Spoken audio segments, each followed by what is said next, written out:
நண்பர்களே, சமீப காலத்தில் இந்திய வரலாற்றை பற்றிய எனது அடிப்படை நம்பிக்கைகளை உலுக்கிய ஒரு விஷயம் எதுவென்றால் அது ஒரு நண்பர் எனக்கு அனுப்பிய இந்த காணொளி தான். அது முதல்ல பாருங்க.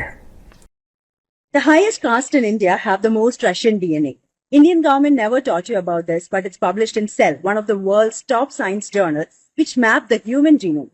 This study destroyed the entire foundation of caste system. This tested over 2,700 Indian genomes and found that the higher your caste is in India, the more DNA you share with ancient warriors from Russia.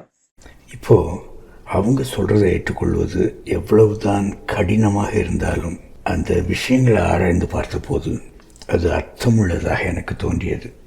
வழக்கமாக சொல்கிறாங்கல்ல, அந்த கதைகளில் உள்ள சில தெளிவற்ற பகுதிகளை அது தெளிவுபடுத்தியது. பிராமணர்கள் தங்களை ஆரியர்கள் என்று சொல்லுவதை நான் எப்போதும் கேட்டிருக்கிறேன். ஆனால் இந்த வீடியோவை பார்த்த பிறகு நான் புரிந்து கொண்ட விஷயம் என்னவென்றால், மகாபாரத போரான குருஷேத்திர போருக்கு முன்னமேயே ஆரியர்கள் இந்தியாவை விட்டு வெளியேறிவிட்டனர் என்பதுதான். ஆனால் அவங்க எப்போ வெளியேறினார்கள், அதனுடைய பின்னணி என்ன அப்படிங்கிறதெல்லாம் மற்றொரு தனி தலைப்பு. அதை நான் மற்றொரு வீடியோவில் விளக்க இருக்கிறேன். சரி, இன்னைக்கு தங்களை பிராமணர்கள் என்று அழைத்துக் கொள்பவர்கள் யார் என்று கேட்டால், இவர்கள் பரத மகாராஜாவின் மரணத்திற்கு பிறகு அரியணையை கைப்பற்றிய குரு இனத்தவர்கள் தான் நண்பர்களே. இந்த குரு இனத்தவர்கள் ரஷ்யாவை சேர்ந்தவர்கள் தான். அவங்களுடைய பூர்வீக நிலம் எது தெரியுமா? இப்போது கைலாஸ் மலை அப்படின்னு சொல்கிறோம்ல, அது திபெத்தில் இருக்குது.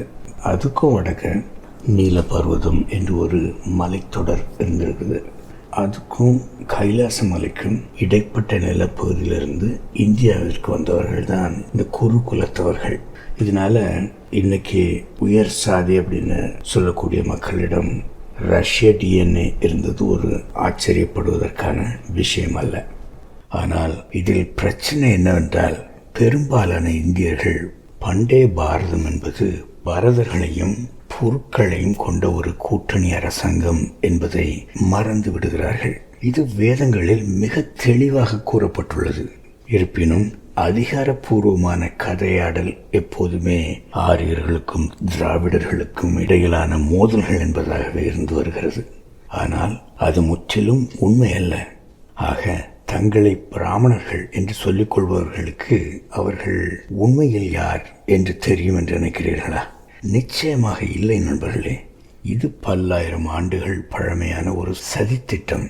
அதற்காக நாம் அவர்களை குறை சொல்ல முடியாது. இருப்பினும் இதோ இங்கே உண்மையை அம்பலப்படுத்தும் ஒரு சிகப்பு கொடி. பிராமணர்கள் பிரம்மாவை வழிபட்டதால் தான் பிராமணர்கள் என்று அழைக்கப்பட்டார்கள் என்பது நமக்கு தெரியும். ஆனால் அவர்கள் இன்னைக்கு பிரம்மாவை வழிபடுவது இல்லை. இது ஏன் அப்படின்னு கேட்டிங்கன்னா, அவங்க இந்த அழகான கதையை சொல்லுவாங்க. அதாவது பிரம்மா சத்ரூபா அப்படின்னு ஒரு அழகான பெண்ணை படைத்த போது அவள் மீது காம இச்சை கொண்டாராம். அவருக்கு 4 திசைகளும் கண் இருந்ததால் அவளால் அவருடைய காம பார்வையிலிருந்து தப்பிக்க முடியவில்லை.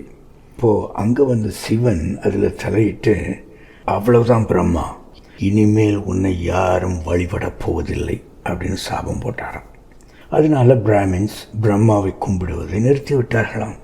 சரி, இது ஒரு கட்டுக்கதைங்க. தங்களை பிராமணர்கள் என்று சொல்லிக் கொள்பவர்கள் பிரம்மாவை வழிபடாததற்கு காரணம் அவர்கள் முதலில் பிராமணர்களே இல்லை என்பதால் தான், இல்லையா? இருப்பினும் விஞ்ஞானம் வளர்ந்துவிட்ட இந்த காலத்தில் வீடியோவில் அந்த பெண்மணி கூறுவது தவறு என்று கருதும் யாவரும் எப்படியும் ஒரு டிஎன்ஏ கிட் வாங்கி பரிசோதனை செய்து அவங்க சொல்றத நிரூபிக்கவோ பொய்யாக்கவோ செய்யலாம். சரியா? சரி நண்பர்களே, எனது இந்த வீடியோவை பார்த்ததற்கு மிக்க நன்றி. மீண்டும் உங்களை மற்றொரு வீடியோவில் சந்திப்பேன். வணக்கம்.